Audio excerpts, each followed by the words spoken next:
नमस्कार। आज हम बात करने जा रहे हैं लक्ष्मी नारायण त्रिपाठी की जोरदार आत्मकथा मैं हिजरा मैं लक्ष्मी के बारे में।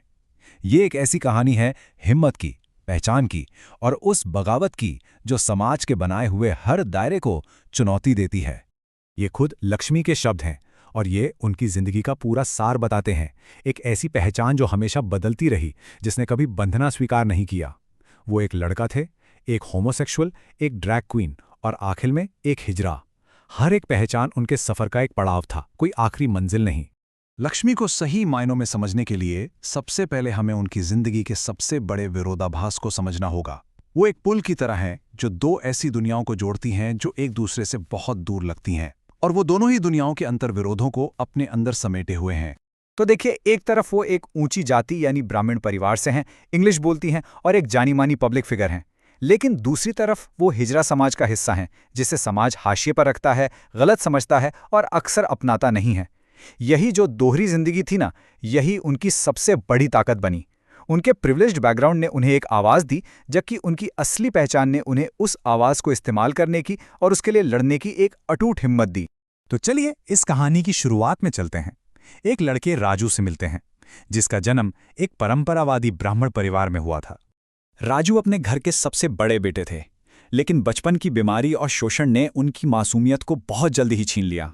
जैसे जैसे वो बड़े हुए, उन्हें एक लड़के के शरीर में कैद महसूस होने लगा। उन्हें अपनी भावनाओं को व्यक्त करने का और आज़ादी का एहसास सिर्फ भरतनाट्यम डांस में मिलता था। कॉलेज में वो एक दोहरी जिंदगी जीने लगे, मुंबई के गे सबकल्चर को एक्सप्लोर करते हुए। लेकिन जल्दी उन्हें एहसास हुआ कि गे मैन का लेबल उन पर फिट नहीं बैठता, क्योंकि उन्हें एक मर्द होकर मर्द की तरफ आकर्षण महसूस नहीं होता था, बल्कि उन्हें अपने अंदर एक औरत महसूस होती थी।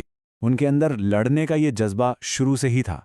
उनका एक मशहूर कथन है, मैं किसी मीना कुमारी की तरह जो हुआ उस पर बैठकर रोने नहीं वाली। हिंदी सिनेमा की ट्रेजेडी क्वीन का जिक्र करके लक्ष्मी एक बहुत बड़ा बयान देती हैं कि वो एक पीड़िता बनने से इनकार करती हैं। वो एक योद्धा हैं जो शुरुआत से ही अपने हकों की मांग करने के लिए तैयार थे।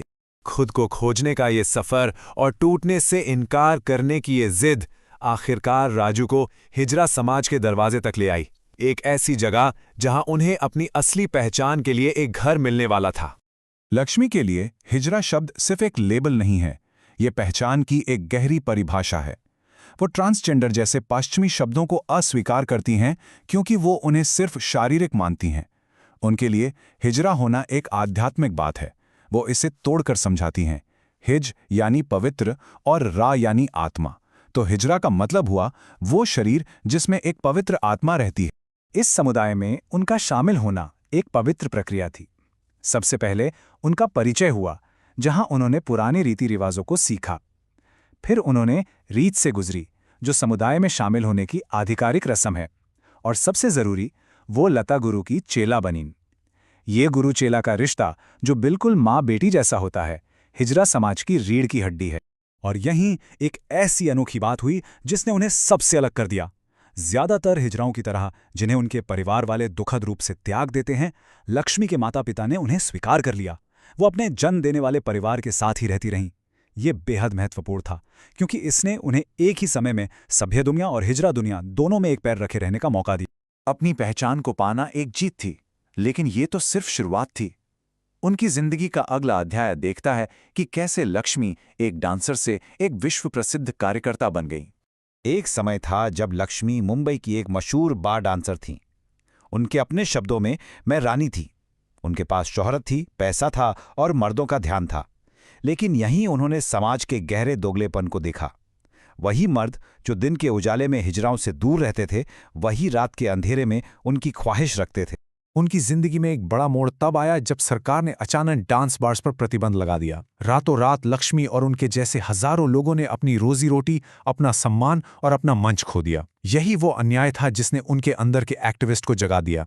उसी पल उन्होंने एक ऐसा फैसला लिया जिसने उनकी जिंदगी बदल दी। मैंने पाया कि चुपचाप सहने से कुछ नहीं होता। अगर मुझे जीना था तो मुझे लड़ना ही था। ये वो लम्हा था जब डांसर लक्ष्मी का पुनर्जन्म एक्टिविस्ट लक्ष्मी के रूप में हुआ, जो उस सिस्टम से टक्कर लेने के लिए तैयार थी जिसने उन्हें मिटाने की कोशिश की थी। साल 2008। ये साल न सिर्फ उनके लिए, बल्कि पूरी दुनिया में उनके समुदाय के लिए एक ऐतिहासिक मील का पत्थर साबित होने वाला था।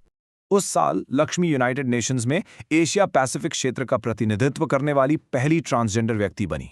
उन्होंने मुंबई की सड़कों से अपनी लड़ाई को उठाया और उसे दुनिया के सबसे बड़े मंच पर रख दिया, देखे जाने और सुने जाने की मांग करते हुए। तो बदलाव और संघर्ष के अद्भुत सफर के बाद लक्ष्मी की कहानी का आखिरी संदेश क्या है?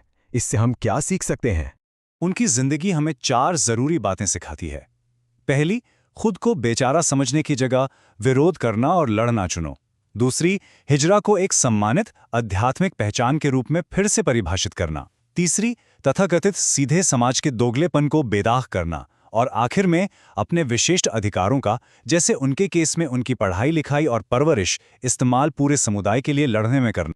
लक्ष्मी ने अपनी पहचान को अपनी शर्तों पर परिभाषित करने के लिए एक लंबी और सार्वजनिक लड़ाई लड़ी। उनकी कहानी हम सबको एक बुनियादी सवाल पूछने पर मजबूर करती है। हम अपनी पहचान कैसे परिभाषित करते हैं? क्या हम समाज के बनाए हुए ढेरों में रहते हैं या हम खुद को परिभाषित करने की हिम्मत जुटाते हैं? अगर आप इस हिम्मत और बगावत की अद्भुत कहानी के बारे में और जानना चाहते हैं तो हम आपको उनकी आत्मकथा मैं हिजरा मैं लक्ष्मी पढ़ने की सलाह देंगे। ऐसे ही और कंटेंट के लिए प्लीज सब्सक्राइब करें। देखने के लिए धन्यवाद।